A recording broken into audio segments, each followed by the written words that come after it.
41층으로 가고요. 기가 좀 맹맹한 65평형 아파트.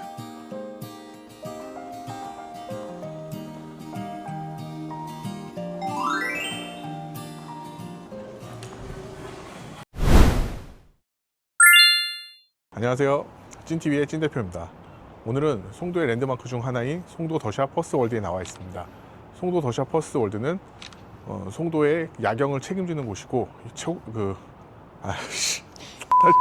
송도 더샵 퍼스트월드는 초고층 64층 높이의 송도의 스카이라인을 책임지는 곳입니다. 오늘은 송도 64층 초고층 높이로 64층 초고층 높이로 송도 스카이라인을 책임지는 곳인데, 오늘 여기에 이곳에 기한 65평형 아파트가 나와 있다고 해서 이곳에 기한 65평형 경매물건이 나와 있다고 해서 현장을 직접 확인한. 이곳에 기한 65평형 경매물건이 나와 있다고 해서 현장을 방문하였습니다. 같이 한번 둘러보도록 하시죠.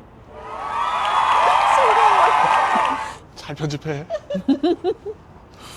2009년에 준공된 이 단지는 총 6개 동으로 구성되어 있고, 오늘 보실 물건은 그 중에서도 41층입니다. 위치가 정말 예술입니다. 해양경찰청 인근 중심 상업지역에 위치해 있고요. 주변의 아파트 단지는 물론 컨벤시아, 호텔, 공원 등이 밀집해 있어 송도 내에서도 생활 편의성이 가장 높은 곳 중에 하나입니다. 그러면 대표님, 여기 물건이 지금 보니까 3개가 걸려 있어요. 근저당권이. 이건 순서대로예요? 그렇죠. 순번대로 첫 번째 은행이 한국 스탠다드 차티드 은행, 두 번째가 신한은행, 그리고 세 번째가 지오용 네트워스인가요? 네. 예, 거기가 이제 신청 채권자인데, 신청 채권자가 이제 3순위 채권자입니다. 그런데 지금 앞에 두 은행이 낙찰되었을 때 돈을 가져갔는데 3순위 채권자가 돈을 못 가져가면 이거는 무잉여로 기각될 가능성이 있습니다. 그러니까 신청 채권자는 무조건 단돈 얼마라도 무조건 받아가야지만 경매가 진행되고요. 이 물건이 계속해서 기각이나 취소가 안 되고 가려 그러면 앞에 있는 은행, 한국 차티드 스탠다드 은행하고 그 다음에 신한은행이 경매를 걸어주면 이거는 뭐 무리 없이 이제 진행이 될 거고요. 만약에 지금 최저가가 10억인데 10억 안에 3순위 채권자도 배당을 받아간다라고 하면 이 물건은 계속해서 진행된다고 보면 될 것 같습니다. 그럼 이게 지금 몇 번 유찰이 된 거예요? 지금 한 번 유찰된 겁니다. 그러면은 2차도 유찰될 가능성 어떻게 보세요? 제가 볼 때는 아까 호가가 23억까지 나와 있는 거 보고 최근 실거래가도 보면 17억대에 거래된 걸로 보여지거든요. 네. 그렇다라고 하면은 지금 최저가가 12억이라고 하면 이거는 12억 이상이 무조건 낙찰이 된다고 봐야죠. 채권 건조해서 신청 채권자요. 네, 네. 얼마라도 가져가겠네요. 무조건 가져간다고 보여집니다. 이거는 경매는 기각은 안 되고요. 뭐 얼마라도 가져갈 거니까 계속 진행될 거로 보여집니다.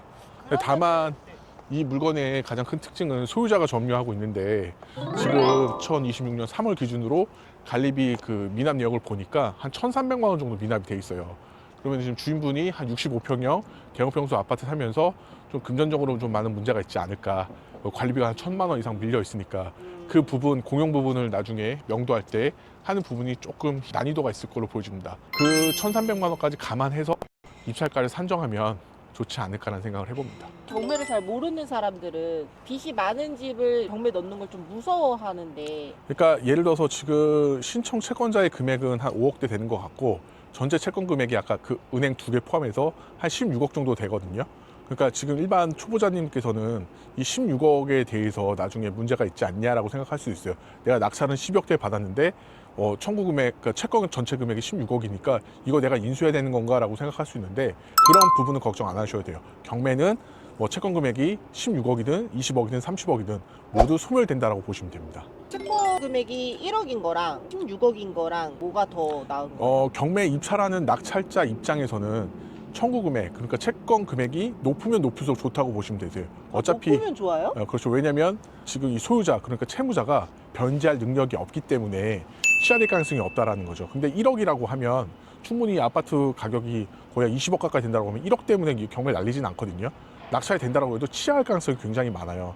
그렇기 때문에 우리가 경매 물건을 볼 때, 권리 분석을 할 때 청구 금액이 아니면 채권 금액이 낮은 물건은 나중에 낙찰을 받더라도 취할 가능성이 있기 때문에 그런 청구 금액이 좀 높은 게 좋다라고 생각하시면 될 것 같습니다. 근데 예를 들어서 만약에 여기에 지금 차타드 은행에서 5억까지 가고 신한은행에서 6억까지 가고 그러면 지호영 네트워크스 내가 만약에 대표라면 겨우 뭐 1, 2억 받으려고 경매를 넣은 건 아닐 거 아니에요. 근데 이런 경우라면 3순위 채권자가 5억을 받기 위해서 지금 경매를 넣었는데 앞에 채권이 11억이라고 꽉 찬 상태잖아요. 꽉 찬 상태고 내 금액을 합하면 16억이지 않습니까?